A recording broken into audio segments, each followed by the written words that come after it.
Bismillahirrahmanirrahim. Assalamualaikum warahmatullahi wabarakatuh. Sebelumnya perkenalkan kami dari kelompok 3 mengusung judul yaitu Rencana Aksi Partisipatif untuk Pembangunan Komunitas Nelayan dalam Menghadapi Perubahan Iklim di Kelurahan Pangaliali, Kabupaten Majene. Adapun tim dari kelompok kami yang pertama ada Rahim, yang kedua Alamsyah, yang ketiga Asrati Tada, yang keempat Nilamawati saya sendiri, dan yang kelima ada Didian Fitriani, dan yang terakhir ada Muhammad Aidil. Yang dimana dimulai dari pendahuluan terdapat latar belakang masalah yang dimana Kelurahan Pangaliali ini terletak di Kabupaten Majene, yang dimana adalah salah satu kawasan pesisir yang dihuni oleh beberapa jenis nelayan. Salah satunya itu komunitas nelayan yang namanya Pambodi.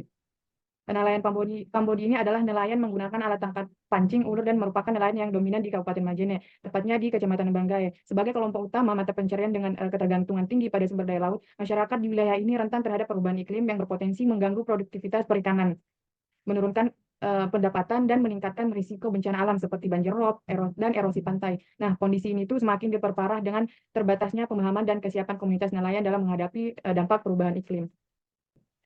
Selanjutnya itu terkait tinjauan pustaka akan dibahas oleh Asrati Tada.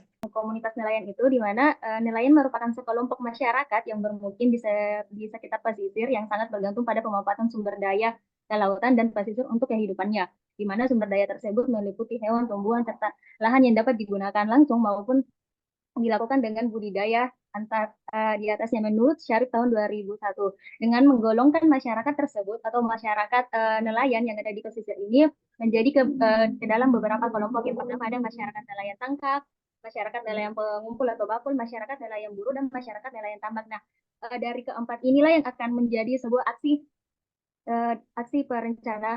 aksi partisipatif untuk membangun komunitas nelayan yang ada di Kelurahan Pangaliali itu nantinya dalam menghadapi perubahan iklim.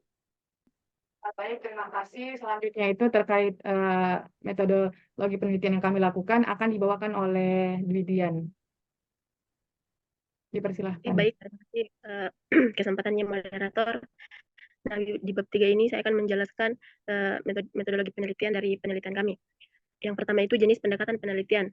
Pendekatan deskriptif kualitatif dalam penelitian ini digunakan untuk menggambarkan dan memahami secara lebih dalam tentang kondisi komunitas nelayan yang ada di Kelurahan Pangaliali dan merumuskan rencana aksi partisipatif untuk membangun komunitas nelayan dalam menghadapi perubahan iklim di Kelurahan Pangaliali.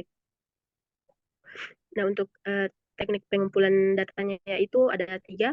Yang pertama, kajian literatur, dokumentasi, serta observasi.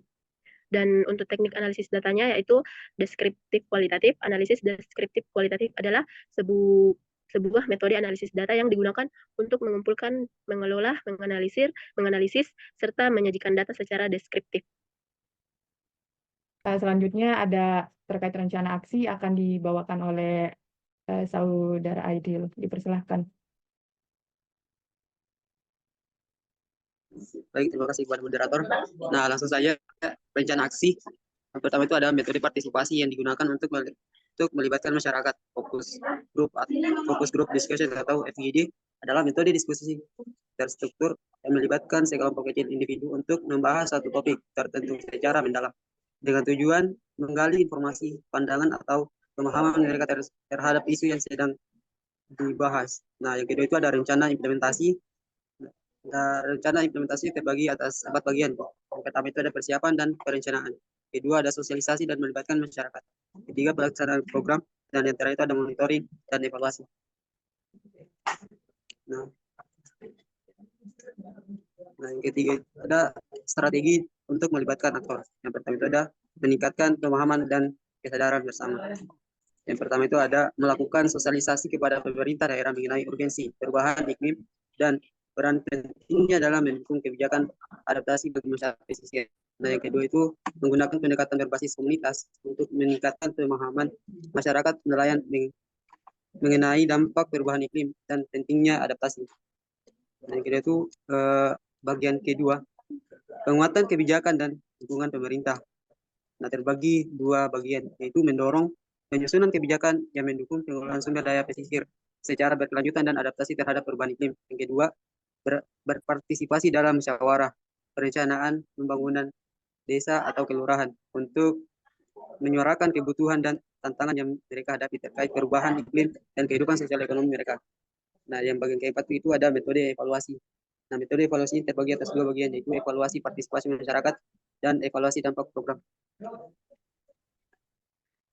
Nah, baik, itulah saja presentasi dari saya.